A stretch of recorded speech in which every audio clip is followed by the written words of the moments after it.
Hi everybody, my name is Tommy Cuevas, your personal cloud engineer, and today I'm going to be talking about SharePoint within your brand new Microsoft 365 tenant. So a lot of people aren't aware when you sign up for Microsoft 365, not only do you get email and Office 365 and all that wonderful stuff, but you also get SharePoint Online.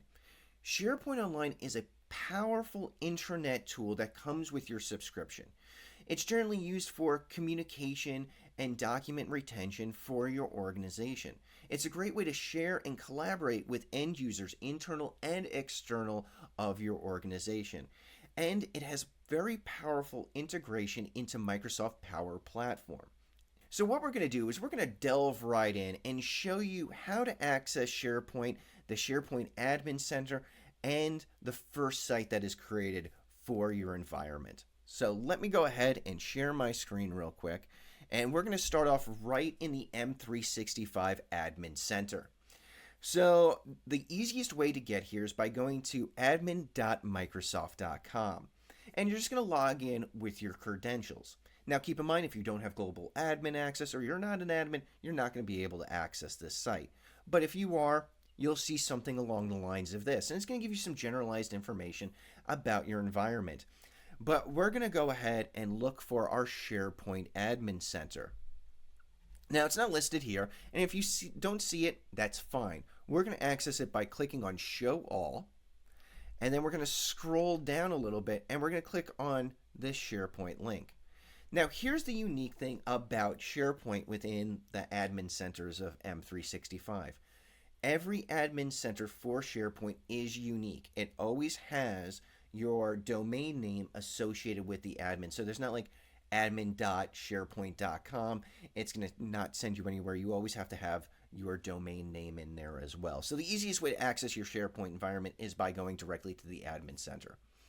So from here, it's going to give you some information. You've got some cards. It's going to give you some messages. It's going to let you see some activity. If you have any sensitivity set up for data and stuff like that, we'll go over that in a later video.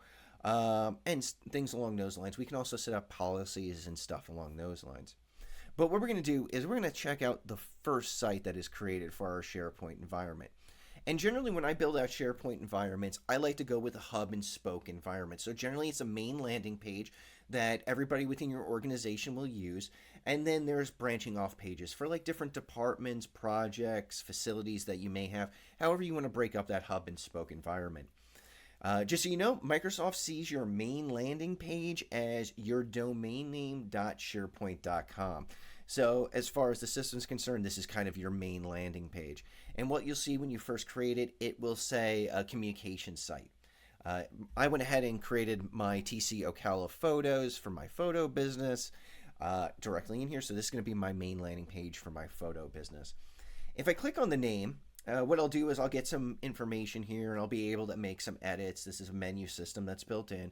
So in this case, I want to go ahead and change my name of my site. I can go ahead and click on edit here, change the name. Now keep in mind it won't change your URL. That's a little bit more of an involved process, but this will change the name of your main landing site. If I go ahead and click on any one of these, I can see, hey, here's the full site address. Do I have hub association? Hub association, way to connect multiple sites together. Do I have description? No. What's the domain? All that wonderful stuff. I can see what kind of activity has been going on my SharePoint page. As you can see, I just built it, so there's not a lot of activity. Then you have membership. So this is an easy way to see who has access to the SharePoint site and setting up permissions for the SharePoint site. By default, there are 4 groups. One is admins, owners, members, and visitors. Now, admins is actually an invisible group. It cannot be seen from the SharePoint site itself, so it cannot be deleted from the SharePoint site. The crazy thing is, if you are a site owner, technically you can delete everybody's access, including your own, except for the admin group. I've had that happen where people have accidentally kicked themselves out of their own SharePoint site.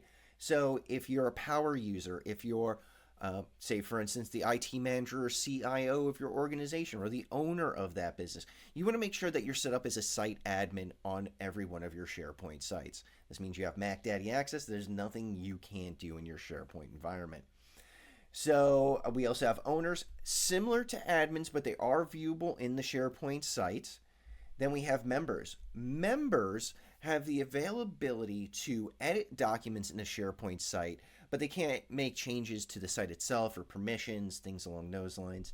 And then you've got site visitors. Site visitors only have read access. Now the funny thing is if I click on site members, there's a protected group called everyone except external users. This gives permissions to everybody in your organization that is not a guest. So that means anybody that's not literally external. Generally, I put that group in the visitors column. This way they can access those documents, they can download them, but they cannot edit those documents on your site. Then you have the settings tab. Settings tab, well, is your settings tab. It allows you to make some changes around external file shares. So right now it's set up for anybody. So anybody in my organization can share documents with anybody external of my organization, and they don't have to register. So generally you don't want it set up for this because there's no way to really track who is accessing your SharePoint environment. You do have other options. So you can do new and existing guests. This allows your end users to add guest accounts and share information on their SharePoint page. Existing guests means that they've already had to be registered with your organization as a guest. And then only people in your organization. That locks it down. No one can do external sharing if that is set up. So generally I go ahead and set up for new and existing guests and press save. I've updated that. Now, how do I access this SharePoint site? The easiest way is just by clicking on the URL. I've already started editing the site a little bit for my company, but right now it's set up for one of the templates. What I usually suggest to people is you can go up to here, your cogwheel, you can click on your apply a site template, and from here there's a couple SharePoint site templates that are already pre-built for Microsoft. And what I tell people, don't really pay attention to the name of the template or the use case for the template. What I tell people is like, hey, does it have the features, does it have the look that you kind of want to use as a springboard? So in this case, I want to do human resources. So I'll click on human resources, and it's going to give me a preview of what the site's going to look like, what's the capabilities, what feature sets does it have. In this case, hey, it's showing me this is going to be my main landing page. This is what it's going to kind of look like. It has some additional pages. So these are kind of like what used to be considered sub-sites for your main landing pages. What those are generally for is a little bit more information on some topics that you may want to cover on your SharePoint page. I like this. I'm going to go ahead and use it. So I just click on Use Template. And what it's going to do is it's going to go ahead and load that template to the SharePoint site that I've created.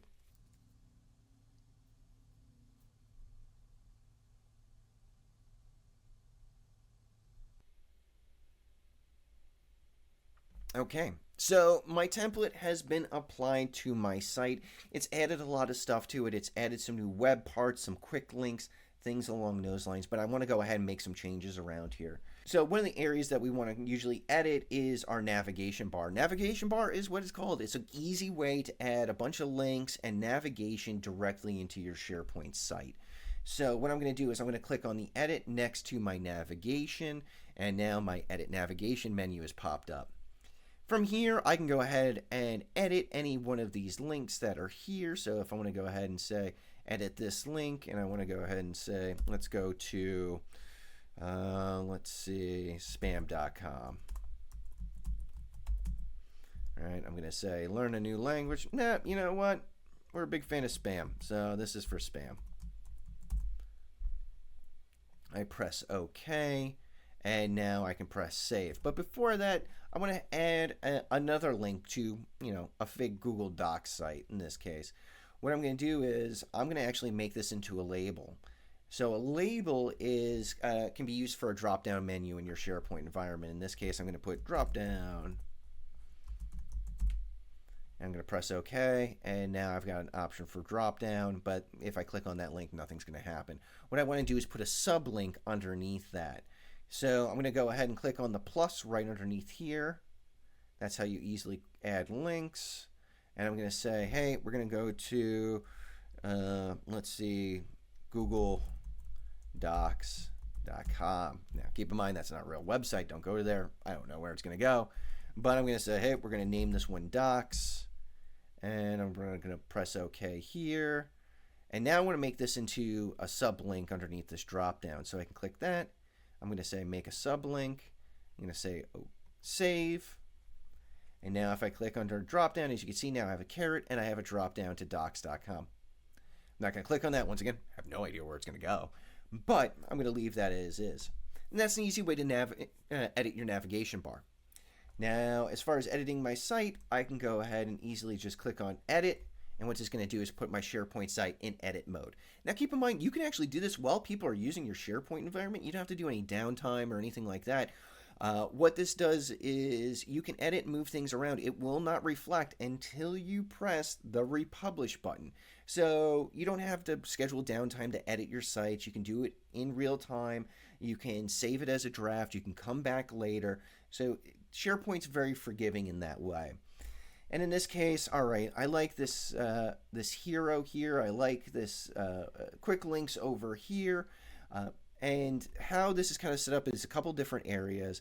So we have what's called sections. So if I click on my section anywhere around here, I have my section editor over here. So I can add to this section. I can go ahead and edit the layout of the section. I can make it single column, 2 columns, 3 columns, 1/3 right, 1/3 left. I can go ahead and edit these any way I want. I can make it so it's got a nice pretty background to it.